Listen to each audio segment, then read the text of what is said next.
So today we are going to talk about the cell.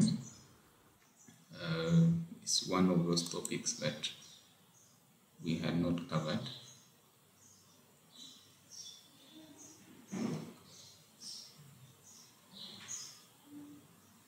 So in this session, you should be able to understand the structure of the human cell, and then the different. You should be able to know the different organelles in the human cells, and then also examine the roles of the cell membrane in cell physiology, and then we also look at the nucleus as one of those organelles that are in the cell, and see its role in genetic control. So the cells are basically the structure and the functional units of living organisms. So living organisms are basically made up of cells. We have about 30 trillion cells. That means that our bodies are made up of many cells. So a human being and other organisms can be called multicellular organisms if they have numerous cells. But we also have organisms that have one cell, so we term them as unicellular organisms. So you can see that the structure of the cell here is quite complicated, where we are having the outer surface, which we term as the cell membrane. It's one of the key parts of the cell, and then we have the fluid which is inside the cell membrane, which we call the cytoplasm, and then within the cytoplasm we have different organelles inside the cell. So we say that the cell basically consists of three main parts: the outer covering, and then the inner fluid, which has different organelles, and then the nucleus. So those are the basic of the main components or the main parts of a given cell. So we are going to look at each of these parts and see the different roles of the different organelles that are found within the human cell. So the outer covering is what we call the cell membrane, or it can be termed as the plasma membrane. Okay, the plasma membrane is very important in regulating the substances that enter and leave the cell. They also participate in what we call signal transduction. Signal transduction is basically a process where a given molecule gets attached to specific receptors of the cell membrane, and then this causes chemical reactions, biochemical reactions to take place inside the cell. Okay, and then also the cell membrane has what we term as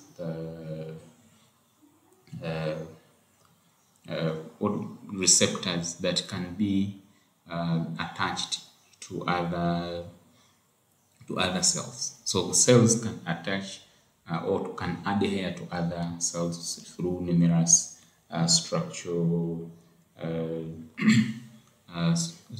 numerous structures, such as what we call the tight junctions. Okay, these are examples of points where cells actually communicate or connect with one another. And then the other property of the cell membrane is that they're usually thin, and this property or this feature allows them or allows molecules to move through the cell membrane. Okay, and they are also selectively permeable. That means to say that there are specific molecules that can pass through the cell membrane. But of course, as you can see, the structure of the cell membrane is quite complex, where we have carbohydrates, we have cholesterol, we have phospholipids, we have proteins, and then we have the bilayer. So let's look at this cell membrane in detail. So when we talk about the structure of the cell membrane, one thing that should come into our minds is that the cell membrane has two layers, and we call them the double layer of phospholipids. We have the double layer of phospholipids. So this double layer therefore means that we have what we call the hydrophobic heads and the and then the tails. Okay, so we have the tails and then we have the heads. So we need to look at this structure again. So you can see that we have the heads. So this is we have this. Come again? Someone is asking a question?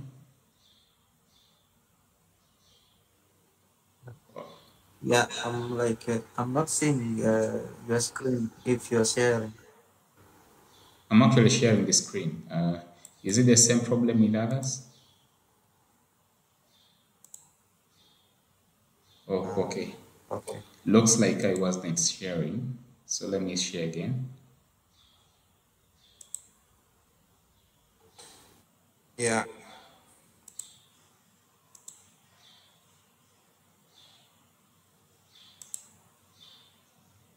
Okay. So here we are.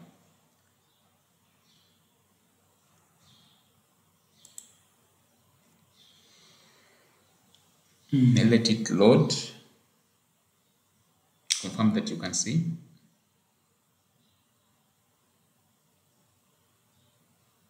Yes, it's clear now. All right.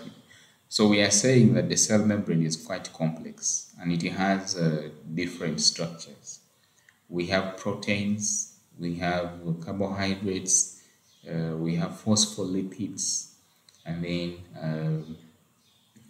we have the bilayer. So I was basically explaining what the double phospholipid layer is. So you can see that these are two layers of phospholipids that are sandwiched, that lie over one another. Okay, so you see these round dots here. These are the ones we call the phosphoheads. Okay, the phosphoheads, and then we have the hydrophilic. I mean, the round ones are the phosphoheads, yes, and they are hydrophilic. Okay, that means that they are water loving, and then the hydrophobic tails are hydrophobic tails are water hating. Okay, so that means that they basically resist water. Okay, so that is the bilayer. Okay, the bilayer of phospholipids inside the cell membrane has the phospholipids arranging themselves with the tails coming together, and then the heads being on the either side of this bilayer. And then we have what we call transproteins. These are proteins, or we can also call them integral proteins. These are proteins that traverse the whole cell membrane from one point to the other.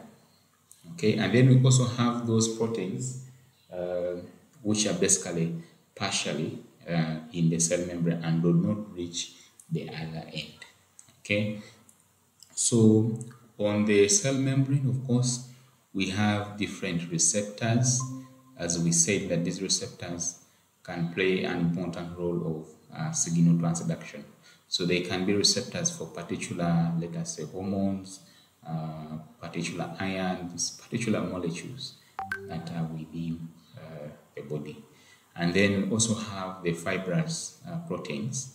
And then we also have glycoproteins also being part of this cell membrane. So the cell membrane basically consists of a number of molecules that can be attached. So this kind of structure may not be definitive, but it is basically to illustrate to you that on the surface of the cell membrane, you can have multiple structures, which are even more than this.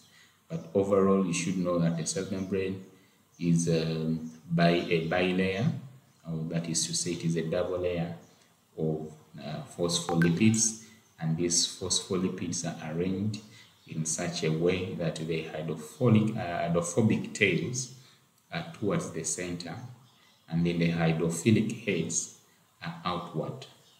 Okay, they are outward.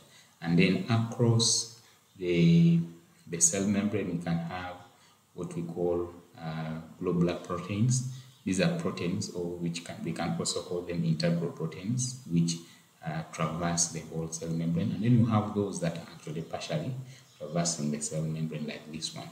And then attached to these proteins, we can have carbohydrates, you can have cellulose, you can have cholesterol, okay? You can have fibrous proteins, so you can have a number of other molecules attaching themselves to these structures. So that is basically the structure of the cell membrane. So the proteins that we have seen that are present on the cell membrane can perform a number of functions. Of course, I earlier on noted that some of them act as receptors. Okay, that means that the other molecules can attach to them, and then transduction happens. That is a process or biochemical processes start that lead to either manufacture of a particular molecule, or even inhibition of a particular chemical process.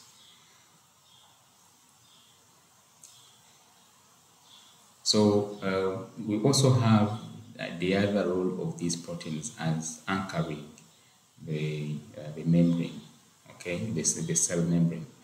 So they are very important in anchoring the rods and the tubules that are within the cell. Okay, so we move to the cytoplasm. Okay, the cytoplasm, which is basically the fluid. This fluid has a number of organelles in it that we shall look at. So we have organelles, we have the cytoskeleton, which consists of the microtubules and the microfilaments, and then other membranes, or a network of membranes within the cytoplasm. Okay, so the cytoplasm is also an area where different chemical reactions actually take place. So the other organelle that we can talk about is the endoplasmic reticulum. Okay, these ones are basically they are organelles that consist of membrane bounded sacs or cylinders and vessels. Okay, vesicles. So these they are like sheets onto which these sheets we can have these membrane bound sacs, which we call actually the ribosomes. So if we have this ribosome on the endoplasmic reticulum, then we say that this type of endoplasmic reticulum is what we call the rough endoplasmic reticulum. And then we have those that do not have the ribosome, the endoplasmic reticulum, which do not have the ribosomes, are the ones we term as the smooth endoplasmic reticulum. Okay, the role of the ribosomes. They participate in the process of protein synthesis. Okay, we have two types of ribosomes, those that are smaller in size and then those that are a little bit larger. But basically the ribosomes play an important role in protein synthesis. And then the smooth endoplasmic reticulum, the ones that do not have the ribosomes, are involved in lipid synthesis, in fat absorption, and also in drug metabolism. So you will find out that in the liver cells, okay, which we call the hepatocytes, there is an extensive network of smooth endoplasmic reticulum, and which are very important in, we said that in fat metabolism or synthesis, even absorption, and then also in drug metabolism. So this is basically what we have. This is the endoplasmic reticulum, and then the ribosomes are these small sacs that we talked about, which are very important in protein synthesis. And then the endoplasmic reticulum that do not have the ribosomes, as you can see here, they are very important in fat absorption and also lipid and also drug metabolism. So we move to the next structure, which are the Golgi apparatus. These are basically a stack of latent membranous sacs, which can be about 5 to 8 in number. Okay, they resemble pancakes. Okay, so these ones are very important in refining, in packaging and transporting of proteins that have been synthesized on the rough endoplasmic reticulum. So you will see that these Golgi apparatus have what you call the Golgi vesicles. These ones actually contain proteins that are basically enclosed in these vesicles from the endoplasmic reticulum. So these vesicles carry molecules such as the glycoproteins that can fuse at the end of the Golgi apparatus. Okay. So the proteins that are manufactured from the rough endoplasmic reticulum are brought to the Golgi apparatus, and then they are covered with the vesicle. Okay, and so this vesicle can now get attached to the end of the Golgi apparatus.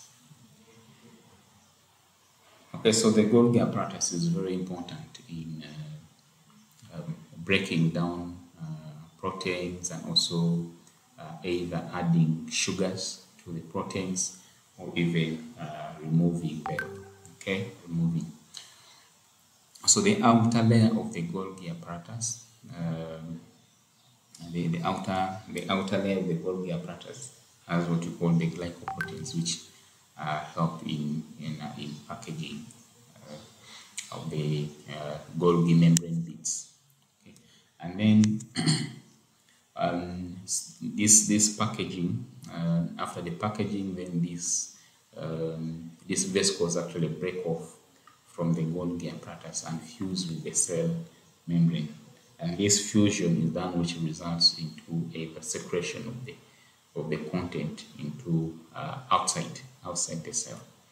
And the process is what we call the exocytosis.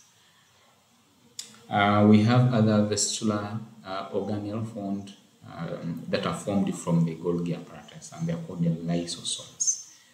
The lysosomes are found throughout the cytoplasm, and they play an important role in what we call intracellular digestion.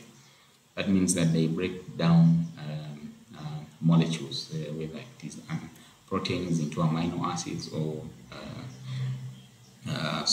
carbohydrates into glucose and others. Okay, so they act as they're actually enzymatic in nature, and they help in breaking down these nutrients, and also breaking down any damaged cellular structures and ingested food particles. Okay, they also remove unwanted bacteria. So these lysosomes are covered by a lipid bilayer membrane. Okay, and they are basically very small, and they have different enzymes in them. Okay, so these enzymes are the ones that act on the different molecules, organic molecules, such as the proteins, carbohydrates, and the rest. Okay, so these lysosomes have these enzymes in them, and then these enzymes help in breaking down the nutrients that I've talked about.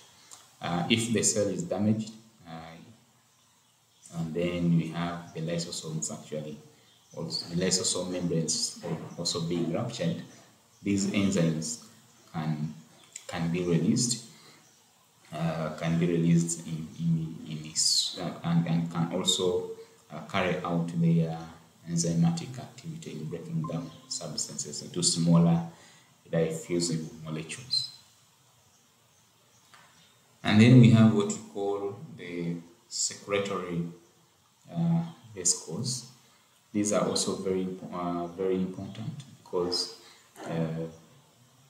you have different substances that are within the cell that actually need to be released out to have their own to create their own impact or effects. Okay, so the secretory vesicles are very important because of that role. The cells secrete important chemicals, and these chemicals can be created or created in the endoplasmic reticulum or even the Golgi apparatus. Okay, so they are stored in these granules or in these vesicles, and then these substances can now be released when they get attached to the cell membrane, and then their content is actually released out.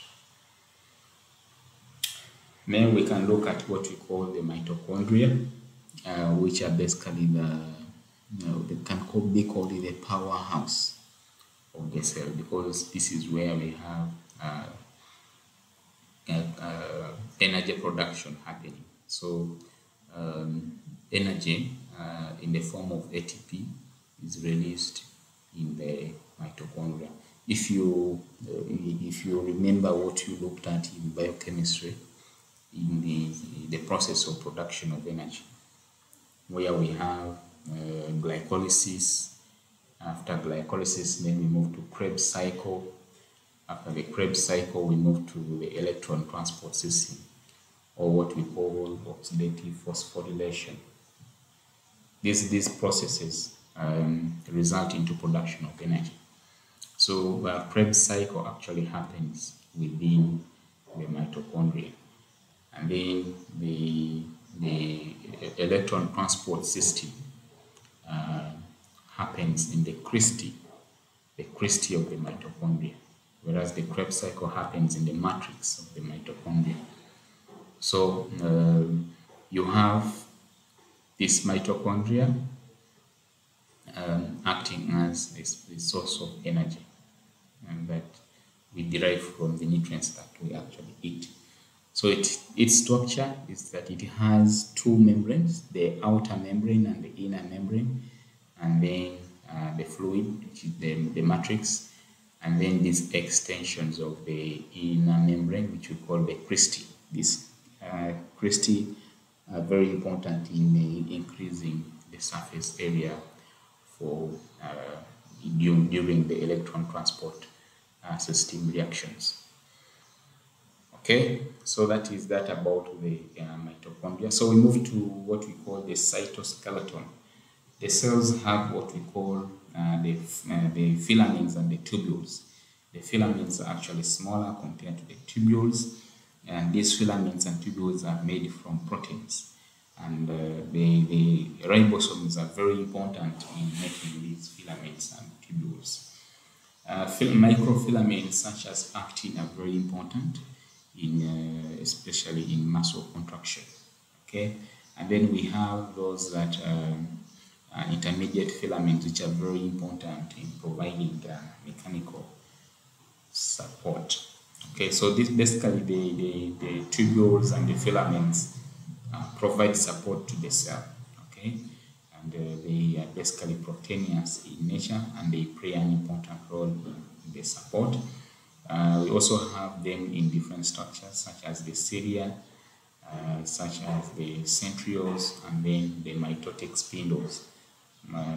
These are basically microtubules. Okay, so microtubules can be found in those structures. And then the filaments are found in the myosin and actin filaments that are very important in the process of muscle contraction. Okay.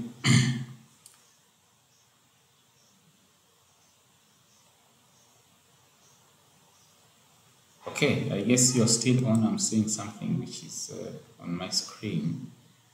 I don't know why my PowerPoint is saying that. Okay.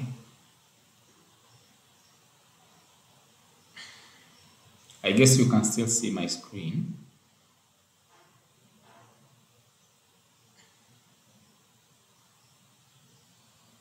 Is that right? You can see my screen? Yes, we see. All right, great. So this is the illustration Yes. of the cytoskeleton. So in this cytoskeleton, we are interested in seeing the microfilament and the tubules. So these are the tubules. Like I said, the tubules are larger than the microfilaments that you can see here. I guess you can see my mouse. And then we have this one, the intermediate filament, that provide also support or the anchor different organelles to the cell membrane. Okay, so those are the filaments. So lastly, we look at the nucleus, which is basically the center of control of all the chemical activities or reactions that take place within the cell. So they regulate activities to do with protein synthesis, and also they contain the genetic material. That means that the DNA, RNA are found within the nucleus. The nucleus contains that genetic material, which we can also call as the chromatin material. And it's very, very important in the process of cell division. Okay, so we also have the chromosomes inside the nucleus. Okay, the nucleus is covered by an envelope which we call the nuclear membrane, and the nuclear membrane has pores, okay, that allow materials to move in and out. So that marks the end of this presentation.